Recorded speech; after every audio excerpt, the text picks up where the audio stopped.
Kasih karunia dan damai sejahtera dari Allah Bapa kita dan dari anaknya Tuhan Yesus Kristus menyertai kamu sekalian. Amin.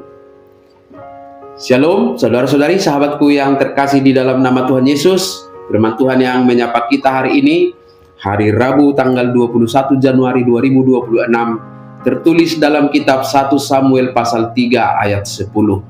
Mari sahabatku, kita simak dan renungkan firman Tuhan yang menjadi kekuatan dan inspirasi untuk menjalani hari ini. Demikian. Lalu datanglah Tuhan berdiri di sana dan memanggil seperti yang sudah-sudah, "Samuel, Samuel." Dan Samuel menjawab, "Berbicaralah sebab hambamu ini mendengar." Dungi romuse majahoba tidang disi jala juju songon najolo. "Oh Samuel, Samuel." Gabe didoksi Samuel makuling maho ai manangi-nangi do naposomon. Demikian firman Tuhan. Sahabat renungan harian, saudara-saudariku di dalam nama Tuhan Yesus, bagaimana kita mengenal suara Tuhan di zaman ini dan memastikan bahwa itu adalah benar-benar suara Tuhan. Samuel yang masih belia pertama kali mendengar suara Tuhan memanggilnya, awalnya belum mengenal suara itu, sehingga ia berpikir bahwa itu adalah suara mentornya Imam Eli. Namun setelah diarahkan oleh Eli, akhirnya Samuel mengenal dan lalu menjawab, "Berbicaralah Tuhan sebab hambamu ini mendengar." Dalam konteks saat ini, suara Tuhan tentu tidak terdengar sebagaimana suara seseorang yang sedang memanggil. Tetapi seringkali suara Tuhan itu terdengar lewat suara hati kita. Roh Kudus sering berbicara melalui bisikan lembut dalam hati, dan bisikan itu bisa berupa teguran untuk melarang kita berbuat dosa. Bisa juga lewat dorongan kuat untuk mendoakan seseorang atau menolong orang lain. Dorongan untuk meminta maaf atas kesalahan kita atau melakukan tindakan-tindakan kasih secara spontan. Itulah suara Tuhan yang bisa kita pahami dan alami saat ini. Oleh sebab itu, lewat pengalaman Samuel dalam nas kita hari ini, kita perlu belajar bagaimana kita merespon panggilan Tuhan dalam hidup kita.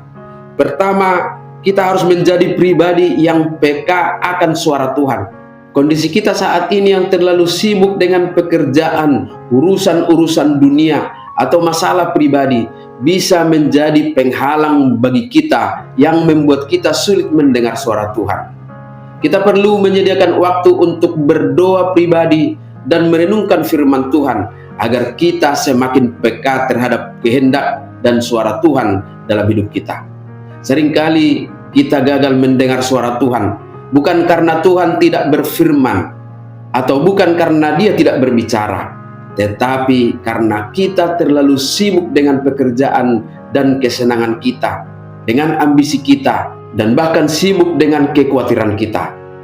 Sahabatku, ambillah waktu sejenak di pagi atau malam hari tanpa gangguan untuk mempertajam kepekaan kita mengenali suara Tuhan.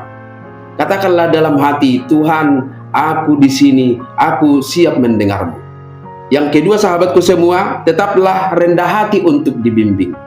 Kita harus memiliki kerendahan hati untuk belajar, baik dari firman Tuhan, baik dari pemimpin rohani, maupun dari pengalaman rohani orang lain. Jangan biarkan pengetahuan kita menghalangi kita untuk bertumbuh dalam iman.